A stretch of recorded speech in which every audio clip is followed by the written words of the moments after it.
ვფიქრობ, გუშინდელი საღამო იყო ფინალური აკორდი იმის დასანახად, რომ საქართველოს ნამდვილად იმსახურებს უკეთეს ოპოზიციას.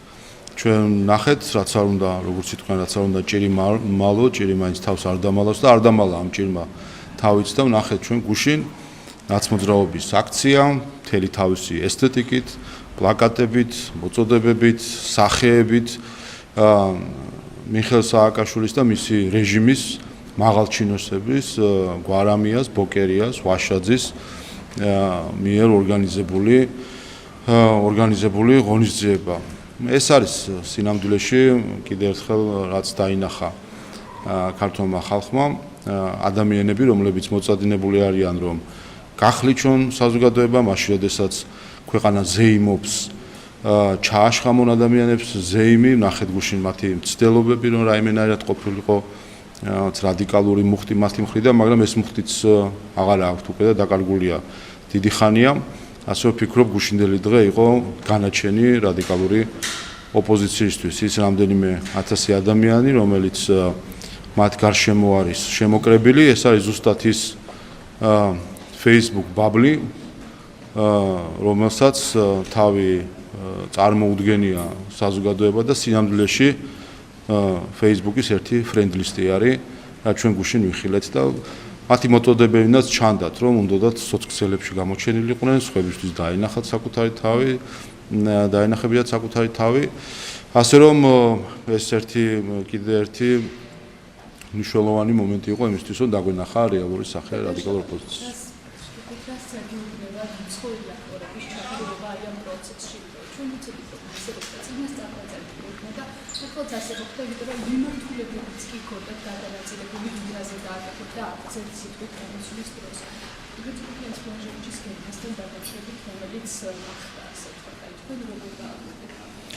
ესეც ნიშანობლივია, რომ დამოუკიდებლობის დღეს,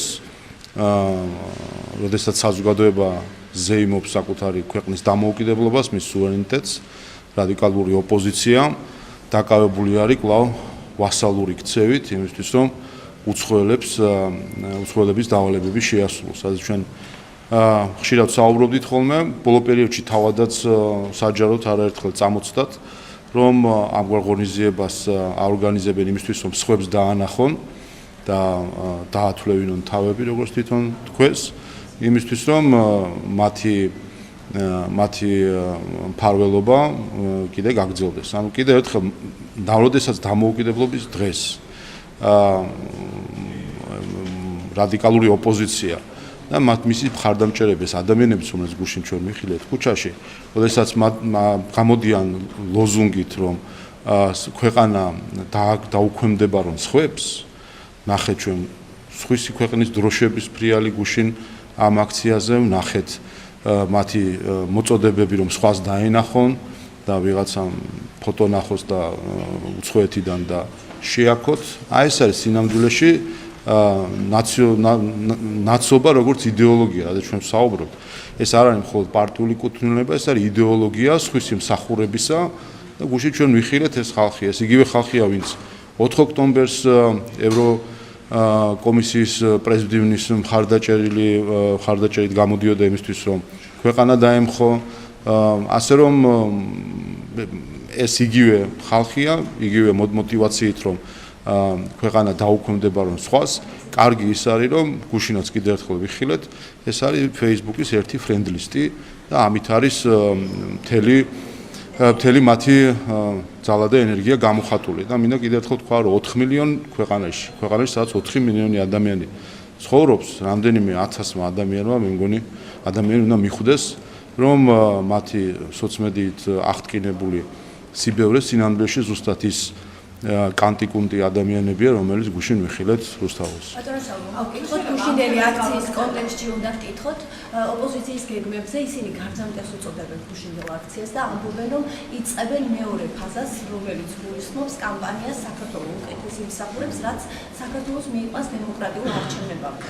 მათ ამ გეგმებს და მეორე ფაზას როგორ აფასებთ? ნამდვილად გარდამტეხი იყო გუშინდელი დღე და დასკვნა გუშინდელი დღიდან, რომ საქართველოს ნამდვილად იმსახურებს უკეთეს ოპოზიციას და არა აი ამ წარსულში ჩარჩენილ ნაცმოძრაობის მაღალჩინოსნებს, რომლებსაც კიდევ ერთხელ ერთადერთი დღის წესრიგი აქვს საქართველოს დაუქვემდება რომ სხვების პოლიტიკურ გავლენას. ასე რომ გარდამტეხი ამ მხრივ იყო ნამდვილად რომ საბოლოოდ გამოჩნდა მათი რეალური მხარდაჭერაც, ენერგიაც, იდეების, ეს ყველაფერი გამოჩნდა ის რომ მათი მხარდამჭერა არის მხოლოდ გარედან, გამოჩნდა რომ მათი იდეა არის მხოლოდ რომ როგორმე გარე მფარველებს მოაწონონ თავი და გამოჩნდა რომ მათი რაოდენობა არის სულ რამდენიმე ათასი ადამიანი.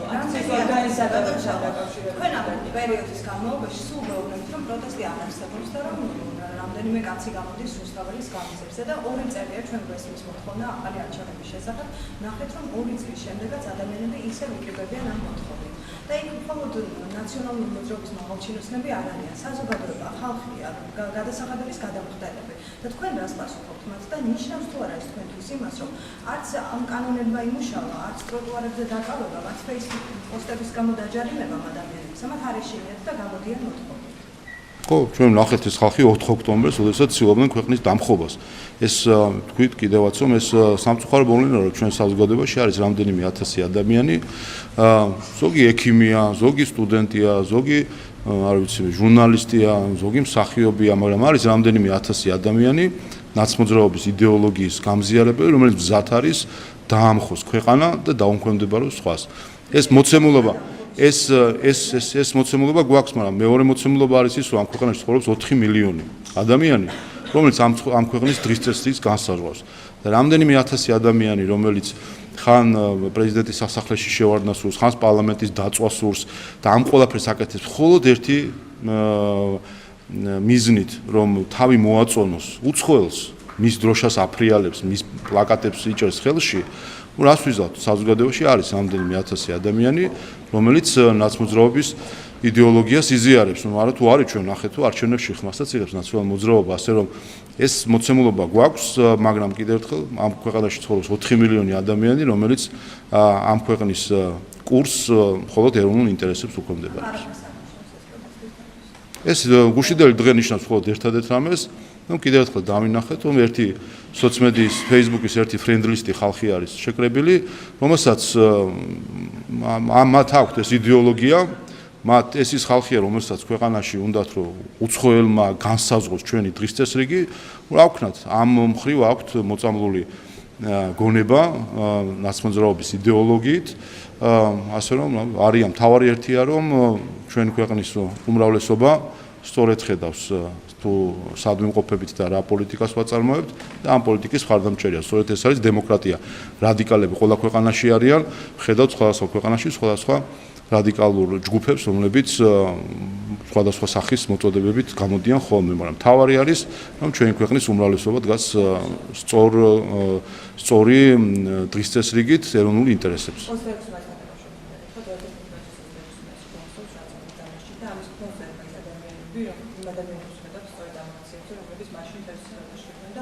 ამჯერად საუბრობენ ისინი გამოხატვის თავისუფლებაზე, სიტყვის თავისუფლებაზე.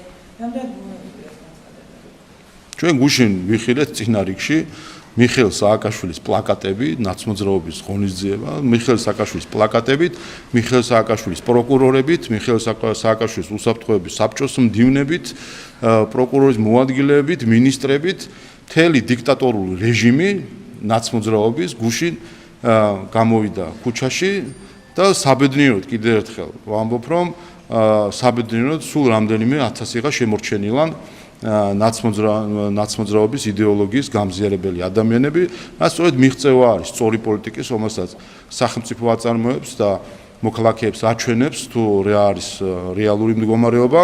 ამის შედეგი ვნახეთ გუშინ კანტიკუნდად ყოფი ადამიანები, რომლებიც კარგია რომ 4 ოქტომბრის შემდეგ როგორც ხედავთ ადამიანების ნაწილმა გადაიაზრა ის, რომ არ შეიძლება ქვეყნის წინააღმდეგ წასვლა, არ შეიძლება დამოუკიდებლობის და ეროვნულ დღეს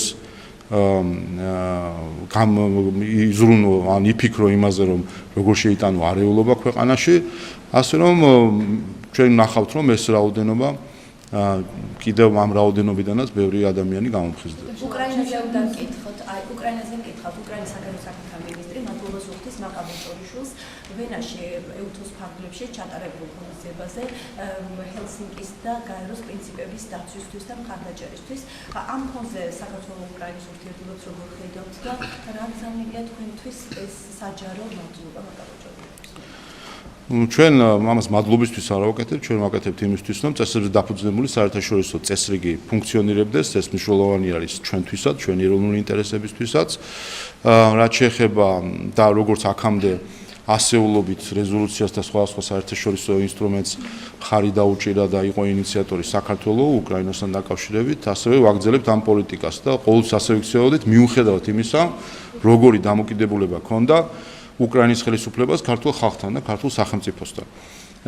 ის სიგნალები, რასაც ჩვენ ბოლო პერიოდში ხედავთ უკრაინის ხელისუფლების მხრიდან, ჩვენ იმეს გვიტოვებს, რომ ხდება გადააზრება უკრაინის ხელისუფლებაში მათი პოლიტიკისა საქართველოს და ქართულ ხალხთან მიმართებით. ასე ვნახოთ, დავულოდოთ მომავალი გვაჩვენებს, რამდენად სერიოზულად მოხდება გადააზრება იმ მცდარი პოლიტიკისა, რომელიც აქამდე ქონდა უკრაინის ხელისუფლებას ქართველი ხალხის და საქართველოს მისი ხელისუფლების მიმართ. აი უკრაინის კონტექსტში ეს კითხავ ჯინშაჰინის განცხადებაზე როგორ უნდა გავიგოთ განცხადება, სადაც ჯინშაჰინი ამბობს, რომ რეალურად უკრაინაში ომის დასრულდეს, რომ ეს იყოს ამერიკისთვის სასარგებლო და რუსეთის რაიმე წინსვლა უკრაინაში პირველში დააზიანებს ამერიკის სტრატეგიულ ინტერესებს და გააძლიერებს ჩინეთის გავლენას მსოფლიოზე. სად ჩანს აქ, რომ ისინი ახლა უკრაინელი ხალხის ინტერესებზე ფიქრობენ? აქ ჩანს ზუსტად ის, სადაც ჩვენ ვსაუბრობთ, ყველა ქვეყანა საკუთარი ინტერესებით მოქმედებს.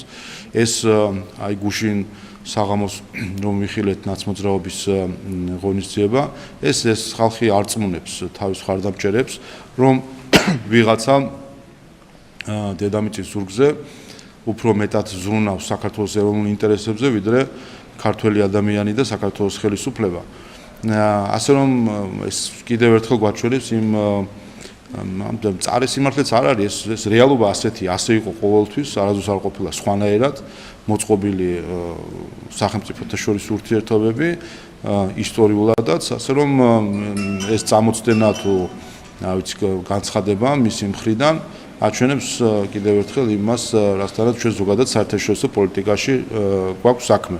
და ზუსტად ასეთივე დამოკიდებულება ქონდა მათ შორის სენატორ შახინსაც საქართველოსთან დაკავშირებით. ყოველთვის ის უყურებდა იმ საქართველოს ისე რომ რა შეიძლება არგოს საქართველოს მისი ქვეყნის ინტერესებს მისი წარმოდგენით. ეს სხვა საკითხი არის, რამდენად სწორედ ესმის მას ამერიკის შეერთებული შტატების ინტერესები. ბატონ შოვა, დიდი ბრიტანეთის სანქციებთან დაკავშირებით ვიტყოდ, დაასანქცირებდა ბრიტანეთის კომპანია, რომელთა მიზეზი იყო ის, რომ ეს კომპანიები ოპერირებდნენ, ეს კომპანიები თავისუფლად აწარმოებდნენ გადარიცხვებს რუსეთის დასახმარებლად, საქართველოში რეგისტრირებული კომპანიები არიან და ბრიტანეთმა თუ მიაგვია ეს კომპანიებს ჩვენს ქვეყანაში, რომლებიც რუსეთის საანქციების გვერდისავლისთვის ეხმარებოდა, ჩვენი საგამოძიებო უწყებები რასთან ერთად მათ შემოგვიყვება.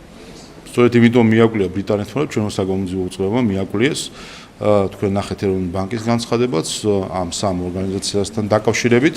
ისინი ოპერირებდნენ ეროვნული ბანკის გვერდის ავლით და საქართველოს კანონმდებლობის დარღვევით მათ შორის, რაც შესაბამის სამართალდამცავ ორგანოებს ეცნობა კიდევაც ეროვნული ბანკის მხრიდან, გამოძიებაც მინდის, დაკავებულიც არის ადამიანი, ასე რომ ამ მხრივ სწორედ ის რომ იმის გამო რომ ეროვნულმა ბანკმა აღმოაჩინა რომ ხდებოდა საქართველოს რეგულაციების დარღვევით მოქმედება, ეროვნული ბანკის რეგულაციების დარღვევით მოქმედება, ამის გამოც არის რომ გამოძიება მიდის, პასუხისმგებაშიც არიან პირები მიცემული, სწორედ ამიტომ არის რომ ბრიტანეთმაც გაიგო ამ სწორედ აი ამ გამოძიებიდან გამომდინარე. ეროვნულმა ბანკმა აღმოაჩინა რომ მისგან ჯერ შარშან 2025 წლის სექტემბერში იქნა ეს ცნობილი ეროვნული ბანკისთვის და შემდეგ ეცნობა სამართალდამცავ ორგანოებს, რომელმაც კიდევ გამოძიებასთან ერთად კონკრეტული ადამიანები პასუხისმგებაში არიან მიცემული. ხომ ფიქრობთ რომ ახალის ორი კომპანია აღმოჩნდა, ეს კომპანიები აღმოჩნდა და ორი ადამიანი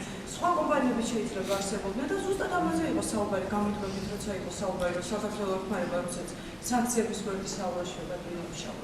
ეგ ისეთი ლოგიკაა, რომ თქვათ, რომ გუშინ ვინმე მკვლელით დააკავეს, აქ ვიფიქროთ და ქართველები ყველა მკვლელები ვართ. ასე რომ მე მგონი ასეთ მიზეზ შედეგობრივი კავშირები არ არსებობს. რაც შეეხება არა კი, თავისთავად, იმიტომ ეს არის საქართველოს მიერ მოპოვებული ინფორმაცია თავად და უფრო მეტიც. არა თუ ეს უფრო მეტიც. ალბათ იქნებოდა, არ ვიცი ზუსტად. უკვე რამდენი თქვენი ინფორმაცია დამალული იყო, ჩვენ არ ვიცოდით ვინმე სანქციების გოდისავლისთვის თუ იყო დაკავებული ამ პროგრამაში. უკვე პასუხისგებაში იყო საქართველოს კანონმდებლობის დარღვევისთვის და სანქციების გვერდისავლისთვის, ასე ვთქვათ, სისხლისწამლო პასუხისგება ჩვენთან არ არის. არის საქართველოს კანონმდებლობის დარღვევისთვის, რაც ამ შემთხვევაში ამავე დროს, როგორც ბრიტანეთმა დაადგინა, მათ სანქციებსაც არღვევს. მაგრამ ეს აჩვენებს კიდე ერთ რამეს და ეს არ არის პირველი შემთხვევა. 2000-ზე მეტი ტრანზაქცია გააჩერა საქართველოს, რომელიც ზოგიერთი ევროპიდან მოდიოდა, ტვირთის გადაზიდვები და ასე შემდეგ, სადაც ჩართული იყვნენ სანქცირებული კომპანია, ან სანქცირებული ტვირთი, ან სანქცირებული მიმღები და საქართველოს აღმოჩნდა ბოლო ბარიერი, რომელმაც ევროპიდან გამოპარული ეს ტვირთები გააჩერა 2000-ზე მეტი ასეთი ტრანზაქცია შეჩერებული. ეს ფაქტი ადასტურებს იმას, რომ საქართველოს კეთილსინდისიერად ასრულებს თავის სიტყვას, რომ საქართველოს არ იქნება ადგილი, სადაც მოხდება საერთაშორისო სანქციების გვერდის ავლა და სწორედ ამისი დასტური არის მათ შორის ეს ფაქტიც. ბატონო შალვა, დიდი ბრიტანეთს თქვენ მიაწოდეთ ინფორმაცია ამ შესახებ? არ ვიცი მე ზუსტად რა კომუნიკაცია იყო, მაგრამ ვიცი ის, რომ ჯერ კიდე შაშან სექტემბერს იქნა ნახეთ თქვენ განცხადება ხო ეროვნული ბანკის იქნა აღმოჩენილი ეს დარღვევები გამოძიებას დაიწყო და პასუხისგებაშიც მიეცნენ ადამიანები. აღმოჩენილი იყო ის, რომ უკანონოდ არსებობდა ეს კომპანია. უკანონო ოპერირებდა. სანქციების გვერდის აღმოჩნდა, როცა ამოხო ბარიერი საქართველოს აღმოჩნდა ბოლო, კომპანია დარეგისტრირებული ყოფილა და კანონის შესაბამისად ემუშავა, ამას აღმოაჩინა. არა, არც ვერც იმუშავებდა აქედან გამომდინარე, ხო? ამ მთელი საქმე იმაში არის, რომ საჭირო იყო მისი ოპერირებისთვის ეროვნული, რამდენადაც ვიცი, ეროვნული ბანკის მხრიდან ასე ვთქვათ, თანხმობები თუ ეროვნული ბანკის რეგულაციაში მოხვედრილიყო და მის გვერდის ავლით ოპერირებდა.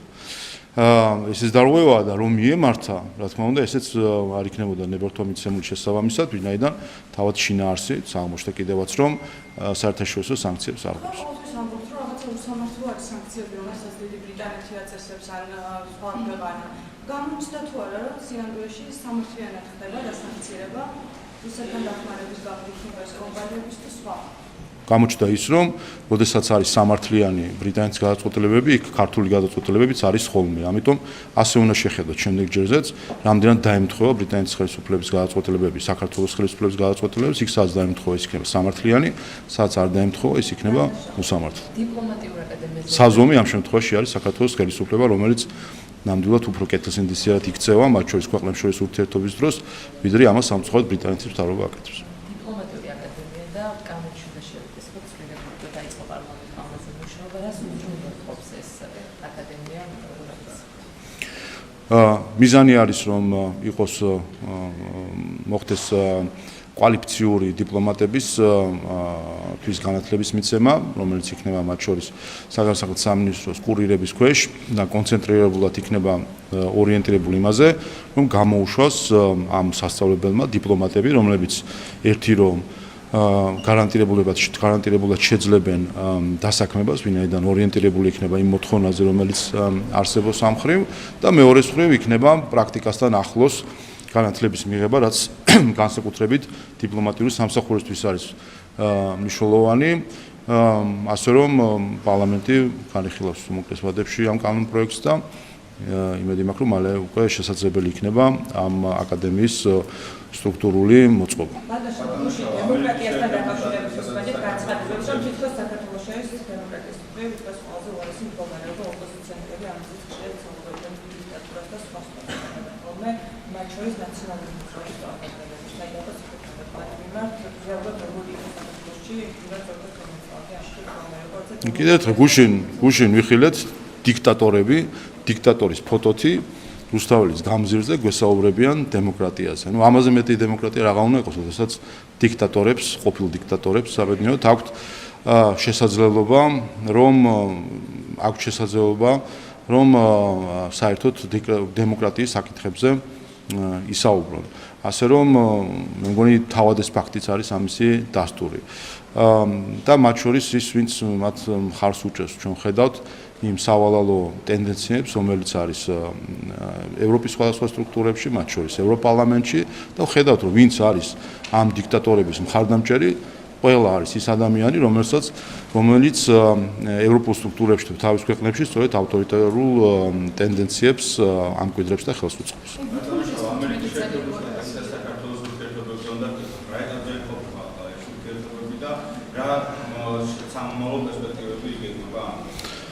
ჩვენ გაცხადებული გვაქვს, რომ და არა ერთხელ, რომ ჩვენი სურვილი არის, რომ საქართველოსა და ამერიკის შეერთებულ შტატების ურთიერთობა დაიწყოს ახალი ფურცლიდან, როგორც სტრატეგიული პარტნიორობა, რომელიც იქნება კონკრეტულ შედეგებზე ორიენტირებული.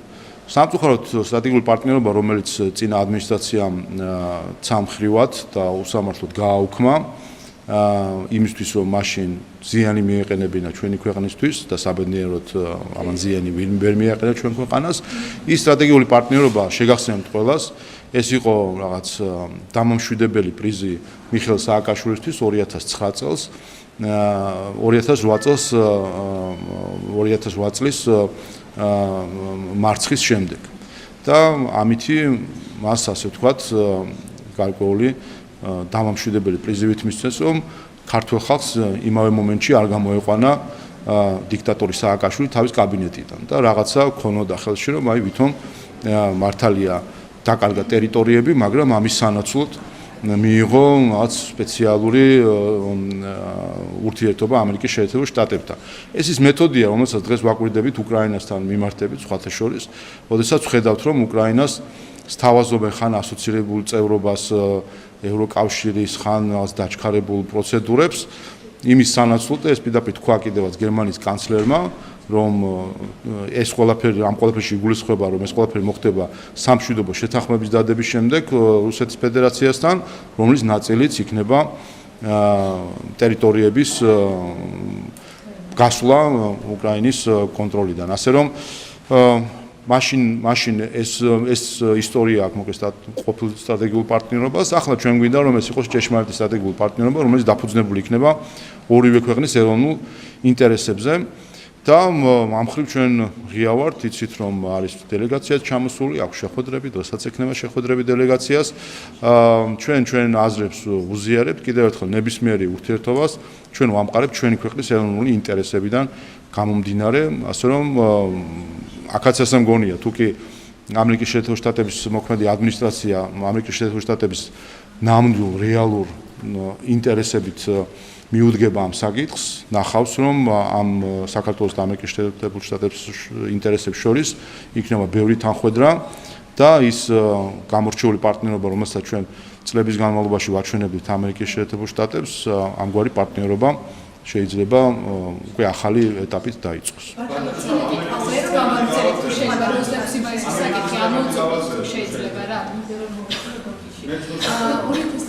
სოციალური მასი გაახსენა ბევრ სამეცნიერო დაკავშირებულ ესაც კითხეთ და მათ შორის გარდაცვლილი ოჯახის წევრების საუბრობენ იმაზე, რომ ახლა როდესაც აქცენტები კეთდება დემოკრატიას და თავისუფლებაზე, გახსოვს 2015 წლის წინ დაწყებული მოლექული როგორ გაიხსენებთ და ამ პროცესებს და იმ ადამიანებს, რომლებიც ამ პროცესებში კავშირში არიან და ახლა საუბრობენ მართლაც აი ამ ზედმეტად. ჩვენ გვახსოვს და ჩვენ გვახსოვს რა დაატრიალეს მაშინ რუსთაველის გამზირზე. გვახსოვს გარდაცვლილების, გვახსოვს გზაზე ხელბორკილ დადებული და ხელებ გაკოჭილი დაყრილი ადამიანები, გვახსოვს ყველას ეს კადრები და გვახსოვს კიდე ერთი რამ, გვახსოვს დასავლეთის დუმილი ამასთან დაკავშირებით. სხვა შორის გვახსოვს მეორე დღეს, როგორ არიგებდა მიხეილ სააკაშვილი სწორედ იმ ტერიტორიაზე, სადაც წინა დღეს უმოწყალოდ დაარბიეს ადამიანები, როგორ არიგებდა ღირსების მედლებს, ეს კადრები არის და ბევრი ალბათ გაიხსენებს, თუ მეორე დღეს ვინ იდგა იქ და დიქტატორი სააკაშვილისგან, რომელიც იმ პერიოდში ყველა მიცოდა, რომ ეს ძალადობა არ იყო მხოლოდ რუსთაველზე ნახი ძალადობა, ეს იყო წამების სისტემა ციხეებში, ეს იყო ბიზნესის რეკეტი, ეს ყველაფერი ყველა მიცოდა. და გაიხსენით ვინ იდგა იქ და ვინ იღებდა ღირსების მედალს დიქტატორის სააკაშვილისგან. ასე რომ დღეს რომ იმ ხელისუფლებას სააკაშვილის პლაკატით დიქტატორის მინისტრებს და პროკურორებს პროკურორებმა გუშინ ჩაატარეს მიტინგი რუსთაველის გამზიზე, ამაში ერთის მხრივ არის მათი დიდი ფარისმცემლობა, თუმცა მეორეს მხრივ ამით ჩანს, რომ დემოკრატიულ სახელმწიფოში ყველას ეძლევა საშუალება თუ კი აქვს სურვილი რომ შეიკრიბოს, ეს შესაძლებლობა მათ გუშინ მიეცათ კიდევაც, მიუხედავად იმისა, რომ ცდილობდნენ რომ რაღაც რადიკალური ტონები შემოეტანათ, ამის საშუალებაც არ მისცეს სახელმწიფო. ბატონო შავა, ამერიკის შეერთებული შტატებთან დაკავშირებით გავაგზავნეთ განსაკუთრებული ყოფილება გუშინ სამხრეთში და საუბარია რომ სტრატეგიულ პარტნიორობას, სწორედ სამხრეთთან თავის სტრატეგიულ პარტნიორობას სამხრეთს უკავშირდება ამ მომენტში, სად არის ამ მომენტში საქართველოს სროლი და სახელმწიფო დეპარტამენტის წარმომადგენლები იმყოფებიან საქართველოს ვიზიტით, ამაზეც კითხავთ და რა შეხვედრები იყო და რა ახალი გზავნილები მოისმინეთ მას. ჩვენ ვართ იქ, სადაც ყოველთვის ვიყავით. ჩვენ არ მოქმედებთ იმისთვის, რომ თავი მოვაწონოთ ვინმეს, არამედ მოქმედებთ იმისთვის, რომ რეალური ინტერესების თანხვედრით იყოს აწყობილი ნებისმიერი ურთიერთობა ორ ქვეყანას შორის. და სწორედ ამ პროცესში ვართ, როდესაც ამერიკის შეერთებული შტატების ადმინისტრაციასთან ერთად პრეზიდენტ ადმინისტრაცია ცდილობს გაერკვეს საკუთარ ინტერესებში საქართველოსთან ურთიერთობის მხრივ. ნახოთ, ჩამოყალიბდება ადმინისტრაცია თუ რა ინტერესებია. ჩვენი ინტერესები მარტივია. ჩვენი ინტერესი არის ჩვენი ქვეყნის გაერთიანება და მოსახლეობის კეთილდღეობის ზრდა. და სწორედ ამ ორ შიდა პოლიტიკურ მიზანს ემსახურება ჩვენი საგარეო პოლიტიკური ურთიერთობებიც, ასე რომ ის იქნება ურთიერთობა ამერიკის შეერთებულ შტატებთან, ევროკავშირთან თუ ნებისმიერ სხვა ქვეყანასთან თუ ორგანიზაციას, ყველაფერი ემსახურება ამ ორ უნდა ემსახურებოდეს ამ ორ მიზანს. ყველაფერი იზომება უпростоრეთ ამ ორი მიზნით. ხელს უწყობს თუ არა ეს ჩვენი ქვეყნის ტერიტორიული მთლიანობის აღდგენას და ხელს უწყობს ეს თუ არა ჩვენი ხალხის კეთილდღეობის ზრდას. სწორედ აი ამ დღის წესრიგით ვესაუბრებ ჩვენ ამერიკის შეერთებული შტატების წარმომადგენლებსაც და ვნახოთ, სადაც იქნება დამთხევა ინტერესების, იქ აუცილებლად იქნება შესაძლებლობა თანამშრომლობის. კიდევ ერთხელ ჩვენ მოქმედებთ ჩვენი ხალხის მოსაწონად და არა სხვა ქვეყნების ხელისუფლებების მოსაწონად. ბატონო შავა, კითხავს დაგისვამთ, გამოცემა Washington Post-მა საქართველოსთან დაკავშირებით სარედაქციო სტატია გამოაქვეყნა, რომელშიც წერია, რომ ქართული ოცნების მზარდა და ავტორიტარული მთავრობა საფრთხეს წარმოადგენს კავკასიაში ტრამპის სტრატეგიისთვის. ვინაიდან ქვეყანა საქართველო არის ამერიკის შეერთებული შტატების ყოფილი მოკავშირე, რომელიც ირანის ორბიტისკენ იქნება. ჩვენ ვართ გამოცხადებული ამერიკის შეერთებული შტატების ყოფილი მოკავშირედ და რომ ჩვენი ქვეყანა იქნება ირანის ორბიტისკენ და ტრამპის სტრატეგიას კავკასიაში უქმნის საქართველოს საფრთხესო, რას იტყვით Washington Post-ში გამოქვეყნებულ ამ სარედაქციო სტატიასთან დაკავშირებით? როგორც იტყვიან, ყოველი ანტიქართული სტატიის უკან იმალება დიდი ფული, ასე რომ ნახოთ, კიდე ერთი ლობისტური პროდუქტი არის, რომელიც შემდეგ აღმოჩნდება ხოლმე ლობისტების ანგარიშებში. ეს ის ტალღა, რასაც ჩვენ ხედავდით. გიორგი კანდელაკი, საქართველოს მოღალატე ნომერი 1, რომელიც ვიხილეთ ჩვენ ამ დღეებში საკუთარი ცილისწამებლური ნარატივებით საქართველოსთან დაკავშირებით, რომელიც მიდის სხვა ქვეყანაში, ჯდება უცხო ელებთან იმისთვის, რომ საკუთარ ქვეყანას ჩირქი მოსცხოს. აი ხო გვაინტერესებდა, რომ როდესაც ან სწავლობთ, ან კითხულობთ, ან გავიხსენებთ ხოლმე აი დამოუკიდებლობის დღეებზე იმედ გუშინ და სერგო ორჯონიკიძეზე როცა საუბრობთ ხოლმე რომ რა ადამიანი იყო, რატო ჩაიდინა ისაც ჩაიდინა და საქართველოში უცხო ქვეყნის ჯარს შემოუძღვა და ისე დააკარგინა დამოუკიდებლობა. შეხედეთ გიორგი კანდელაკს და მიხვდებით რასთან გვაქვს საქმე, როგორი ტიპაჟი იყო სერგო ორჯონიკიძე. ასეთები იყვნენ. ისიც ხო გვიკვირს, კი, მაგრამ როგორ ცოცხლობდნენ, ცხოვრობდნენ ისინი იმ საზოგადოებაში, როგორ ქონდათ მათ ურთიერთობა სხვებთან. აი ეს არის, შეხედეთ გიორგი კანდელაკს. რა თქმა უნდა, ყველას ვინც საკუთარ ქვეყანას ღალატობს, თავისი გულშემატკივრების და გარშემოც ხალხი ყავს, ეს არის ჯგუფი ყოველთვის, რომელიც ერთმანეთს აგულიანებს, ამ ღალატში ამყარებს, მაგრამ როგორც სერგო ორჯონიკიძეს უკან იდგა სხვების ხელი და ზრახვები, ზუსტად ასე დგას გიორგი კანდელაკების უკანაც სხვების ხელი და განზრახვები. არა, ეს არის არა, ეს უბრალოდ ამას უნდა შეხედოთ როგორც ერთი ამას აი ვინც არიან ნახავთ სტატიის ავტორს ჩაეძიეთ და მე ნახავთ ყველაფერს.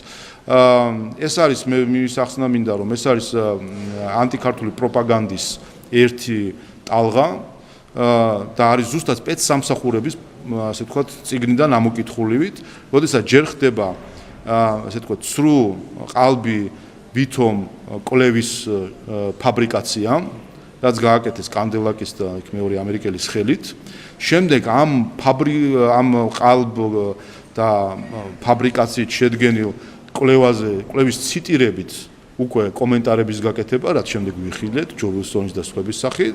შემდეგ ამის გადატანა მედიაში უკვე სტატიის სახით. ეს არის ერთი ჯაჭვი პროპაგანდისა, რომელიც არის რა გითხრათ, უკვე ეს არის ალბათ პროპაგანდისადმე სკოლა თუ არსებობს, პირველ კლასშივე ასწავლიან სავარაუდოდ ამ მეთოდებს, რომ ასე ვთქვათ, ყალბ კვლევაზე, ყალბი მედია ტალღით, ყალბი პოლიტიკური განცხადებების ასე ვთქვათ გენერირება და ამითი დაზიანება ქვეყნის რეპუტაციის. მაგრამ თავარი ჩვენ აქ ვეძიოთ ის უსახელო გმირები, ასე ვთქვათ, ჭყალებში, რომლებიც ამ ყველაფერში როდესაც ამ პროცესში საკუთარ ქვეყანას ყიდიან საკუთარი მერკანტილური ინტერესებიდან გამომდინარე. და ერთ სავარაუდოდ შეიძლება გუშინ ყველას გვაინტერესებდა, რატომ არ იყო ნავსოთების მოედანზე გერმანიის თემში. ჩვენ ვიცით ბატონ შავა, რომ თითქოს მოსაწვევები, ჩვენ ესე ვიცით, რომ მოსაწვევები იყო ყველასთან გაგზავნილი თუ არ იყო ყველასთან გაგზავნილი. ეს ადამიანი არ მოვიდა, ვერ მოვიდა, მოიკითხეთ თუ არა ამბავი, იცით თუ არა რაიმე რო გითხრათ, რატო არ იყო. მქონდა ყველას გაეგზავნებოდა, მაგრამ მე მგონი მის სრულიც არ იქნებოდა, იმიტომ რომ გუშინ იქ ვიდექით ქართულ ჯართან ერთად და ვისმენდით ქართული ჯარის ფიცს და თემა საზოგადოებამ წვანდებლებისგან ჩავიბარეთ ქართული არმიის ფიცი. ხოლო ბატონი პეტერი ზიზღის ესკადრონების ფიცს იბარებს ხოლმე. ის არის ერთ-ერთი ადამიანი, რომელიც საქართველოში აქეზებს, მხარს უჭერს და ამართლებს ზიზღს და სიძულვილის ენას, ძალადობას, ასე რომ მან ალბათ თავისი ადგილი უფრო ამ ზიზღის ესკადრონებთან დაინახა, ვიდრე საქართველოს არმიასთან. თავად არ მოვიდა, თქვენ გავიგზავნეთ მოსაწვევი. მე ამ ორგანიზატორი არ ვარ, მაგრამ მე ვარაუდობ, რომ რა თქმა უნდა ყველას გაეგზავნებოდა.